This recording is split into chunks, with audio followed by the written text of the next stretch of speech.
Olá pessoal, bem-vindos a mais uma entrevista com um especialista. Estamos aqui hoje com o Dr. Leandro Einsmann, ortopedista, especialista em cirurgia do quadril. E a ideia com você aqui, Leandro, é discutir um pouco a respeito da pubalgia. Então, primeiramente, bem-vindo, obrigado pela disponibilidade. Espero que a gente aproveite essa discussão aqui. Eu que agradeço o convite, vamos falar sobre esse tema tão interessante. Legal.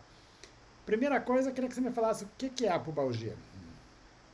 Perfeito. Então, vamos começar falando o que é o pubis. O osso da bacia ele é formado por três ossos, o ilíaco, o pubis e o isquio. O pubis é a parte bem da frente da região da cintura, assim, um pouco no final do abdômen, acima da região genital. Pubalgia é o que a gente fala de diagnóstico sindrômico, ou seja, é um termo que vai se aplicar a algumas doenças. Porque pubalgia quer dizer dor no pubis. O que a gente chama de pubalgia, e que as pessoas ouvem até na mídia, né? Às vezes a gente ouve falar, tal atleta tá com pubalgia, em geral é muito causado por uma sobrecarga da região e uma tendinite, uma inflamação, uma tendinopatia dos tendões do reto abdominal, que é o músculo da barriga, do abdômen, que a gente exercita ele quando a gente faz o abdominal, associado a uma tendinopatia, uma dor dos adutores. Os adutores são os músculos que fazem o movimento de fechamento da perna, né? E a gente sabe que o músculo reto abdominal e o músculo do adutor, eles são quase um contínuo. Então, muitas vezes, até entrando um pouco na causa da dor, a gente tem quase um cabo de guerra ali entre esse reto abdominal e esse adutor que vai causar a dor na região. Falando um pouco das causas mais comuns, dos pacientes que apresentam mais a pubalgia, ela é muito mais frequente em homens, tá, do que mulheres. Ela é mais frequente em homens jovens e que praticam atividade esportiva, sendo que a atividade esportiva, principalmente atividades relacionadas com chute. Então, no nosso meio, basicamente o futebol, né? Mas a gente vê em outros esportes que também tem chute, muitas vezes a gente vê pubalgia. Muitas vezes o paciente vai ter uma dor que vem ali aos poucos, né? Então, nem sempre vai ter nossa, eu dei um chute mais forte, eu comecei com dor. Muitas vezes o paciente fala, a dor veio vindo, tal.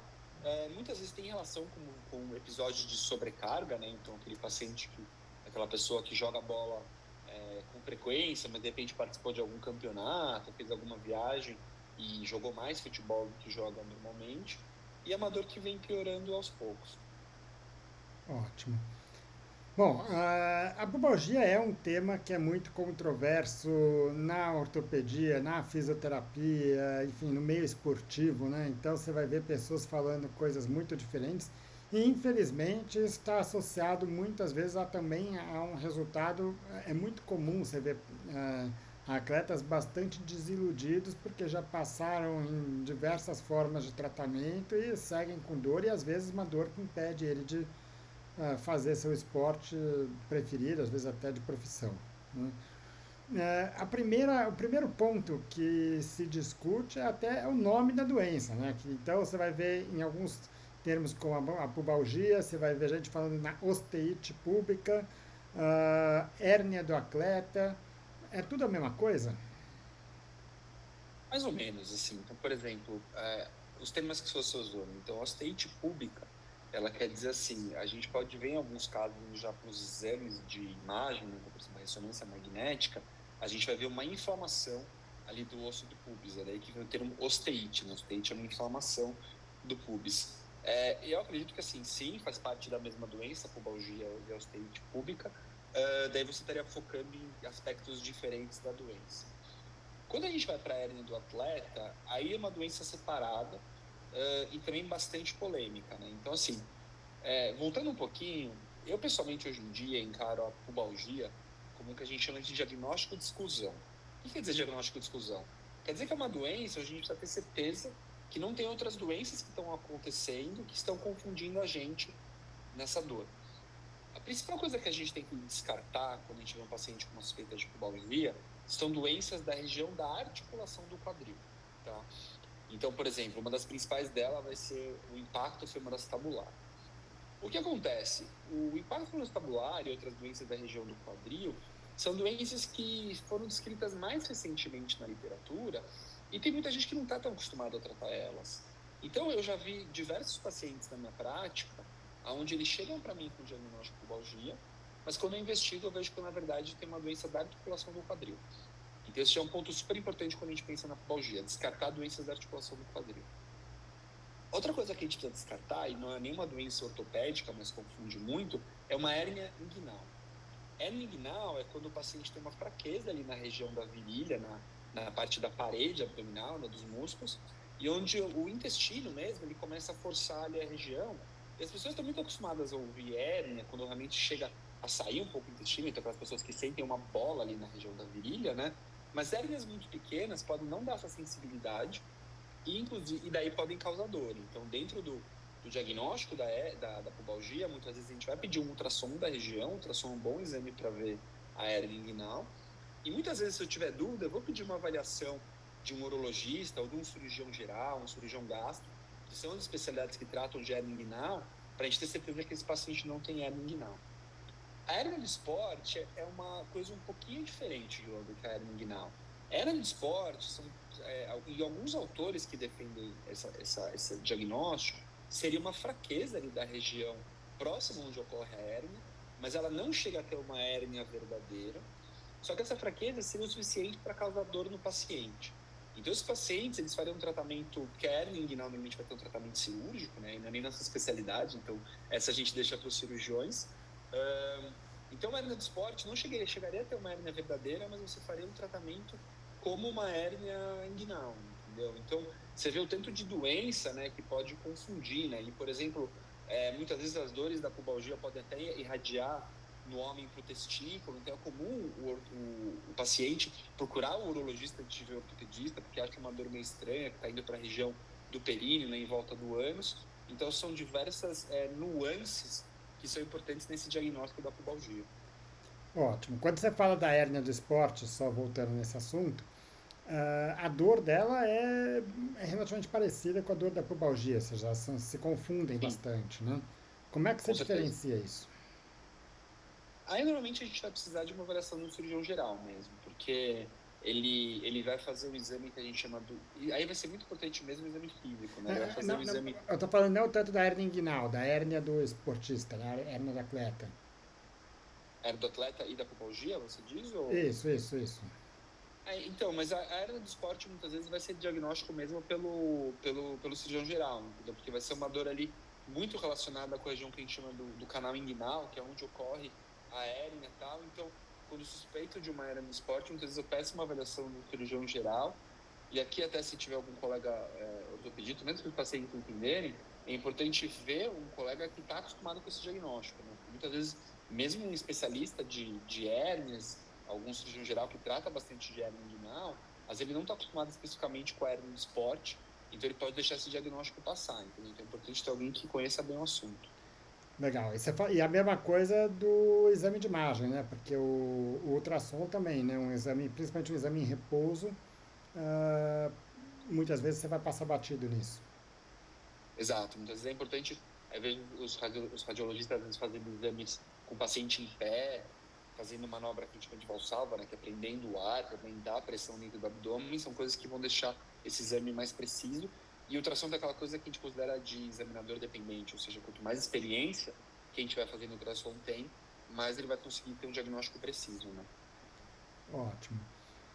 Bom, descartou então as hérnias, ah, descartou um impacto femoroacetabular, outras lesões aí que possam confundir. Ficamos com o diagnóstico de uma pubalgia, né? E agora? O tratamento da pubalgia, na imensa maioria das vezes, ele é um tratamento sem cirurgia, não cirúrgico, né?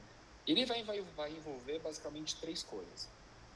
Primeiro, uma fase mais aguda, um paciente que tiver com muita dor, a gente vai usar remédios, né? Então, basicamente anti-inflamatórios e analgésicos para diminuir a dor do paciente. E a parte que na pubalgia eu acho mais difícil, que é o repouso. Por que acontece? O paciente com pubalgia, na grande maioria das vezes, ele tem uma dor, ele tem um incômodo, mas ele ainda está conseguindo fazer o esporte dele. Então, ele está conseguindo jogar futebol, ele só tem um pouco de dor. Só que para você chegar num tratamento bom da pubalgia, esse paciente tem que repousar. E muitas vezes ele tem que repousar mais do que ele quer. Porque a pubalgia, muitas vezes, com um repouso até relativamente curto, ali 1 semana, 2 semanas, o paciente já vai ter melhora da dor, Então, eu vejo alguns pacientes que às vezes já querem voltar para a atividade esportiva, mas se ele volta muito precoce, ele volta a ter dor. Então, ele começa a entrar num ciclo vicioso meio negativo ali, onde ele para de jogar, melhora da dor, volta a jogar, tem dor, para de jogar, pouco tempo. Então, assim, é importante para o paciente entender que se ele tem um diagnóstico de pubalgia, ele vai ter que ficar um tempo mais de molho mesmo, não tem jeito. E o terceiro pilar do tratamento conservador é a fisioterapia, que é essencial. Aí tem um lado, como você já comentou, que também, além das controvérsias nossas do lado médico do diagnóstico, com certeza tem uma série de controvérsias do lado da fisioterapia de como reabilitar esses pacientes. Sem entrar em muitos detalhes, basicamente, muitas vezes a gente vai ter que gerar um fortalecimento ali da região, né? Então a gente tem que identificar um pouco se o reto abdominal está mais fraco, se os adutores estão mais fracos, eles estão desbalanceados. Muitas vezes a gente vai ter que ganhar um pouco de amplitude de movimento ali da região, ganhar um pouco de alongamento de adutor, e depois fortalecer isso, mas fortalecer de uma maneira harmônica, né? Então você precisa ver se a cocontração, se o gesto esportivo está adequado. Então ali vai ter um trabalho também bastante extenso ali fisioterápico.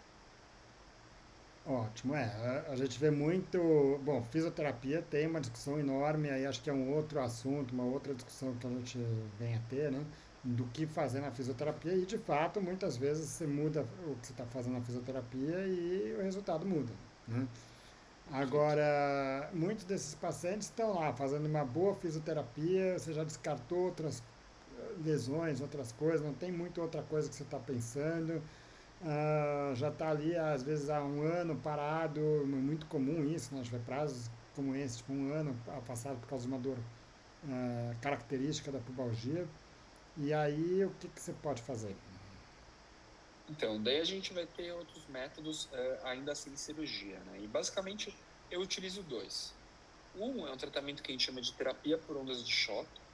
A terapia por ondas de choque é um aparelho que ele faz uma onda que a gente chama de mecânica, ou seja, ele faz um estímulo ali na região.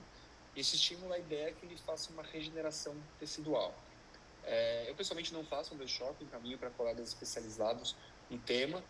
As aplicações na hora podem até ser um pouquinho dolorosas, mas eu já vi muitos bons resultados da pubalgia com a terapia por ondas de choque. Uma outra coisa que a gente pode fazer são infiltrações da região, que vão ser basicamente injeções que vão ajudar a tirar a inflamação e melhorar a dor do paciente. Eu costumo infiltrar basicamente a inserção do reto abdominal, ou seja, aonde o tendão do reto abdominal vai chegar ali no osso, na região pública, e a origem do adutor longo, né? Eu falei que é uma tendinite, uma inflamação ali dos adutores, é principalmente o adutor longo, que é o adutor mais importante, mais relacionado com a pubalgia. A gente faz infiltrações basicamente com corticoide, que é um anti-inflamatório bastante potente. Existem hoje em dia estudos com o que a gente chama de ortobiológicos, né? Então possivelmente no futuro vão ter outros métodos que a gente vai infiltrar, como por exemplo o plasma rico plaquetas, que é o PRP, que fora do Brasil a gente vê os médicos usando bastante, mas dentro do Brasil a gente acaba entrando numa questão de regulamentação, ele não é regulamentado dentro do Brasil.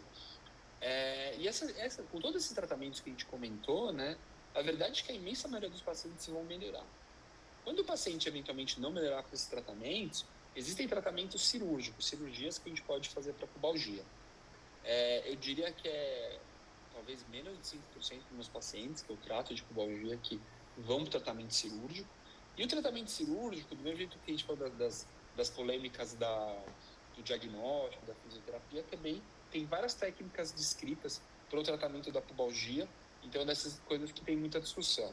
Eu, pessoalmente, quando faço tratamento da pubalgia cirúrgico, eu faço uma liberação do tendão do reto abdominal e do tendão do adutor. Ou seja, a gente corta parcialmente esse tendão para fazer com que esses tendões se enfraqueçam temporariamente e que depois, com a fisioterapia, esse paciente vá fortalecendo de maneira mais adequada e mais equilibrada a musculatura. E, felizmente, a imensa maioria dos pacientes que vão para o tratamento cirúrgico tem um resultado muito bom. Então, tem toda essa jornada aí do paciente, né, de fazer o diagnóstico adequado, fazer um tratamento conservador adequado e, eventualmente, ir para a cirurgia, mas a gente vê que com todas essas condutas a gente consegue chegar num bom resultado. Ótimo. E você sempre faz as duas coisas juntas, a liberação do reto abdominal e dos adutores. Não, algumas vezes que onde o paciente tem uma dor que é muito especificamente do adutor longo só, a gente faz alguns casos onde a gente faz a liberação só do adutor longo, E, por exemplo, muitos dos casos que a gente vê da pubalgia, a paciente tem essa dor no pubis e irradia para as duas coxas.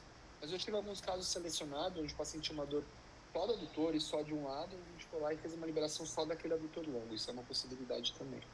Ótimo. Uma vez que você decida pelo tratamento cirúrgico, após a cirurgia, o que é feito? Então, assim, a gente vai começar uma fase de repouso, como a gente fez, né? Essa liberação, ela gera um maior alongamento do tendão, então nesse começo a gente vai trabalhar muito essa questão do alongamento do tendão, para a gente não perder esse alongamento. A gente vai começar a fortalecer devagarzinho pacientes, ele pode começar alguma coisa leve, tipo uma bicicleta, só para manter um pouco do preparo físico dele, para fazer alguma coisa aeróbica. E depois a gente vai progredindo para exercícios mais avançados e, eventualmente, no caso do futebol, né, que é a maioria dos casos, começar a fazer treinos de chute, reabilitação do que a gente chama de gesto esportivo. Para voltar para o futebol mesmo, a gente está pensando num retorno ali de uns 3, 4 meses depois de uma cirurgia. É uma coisa um pouco trabalhosa, né? Bom, é trabalhoso, mas normalmente são pacientes que já estão há mais tempo do que isso daí, ou Sim, afastado, ou perdendo rendimento, tudo isso, né? perfeito.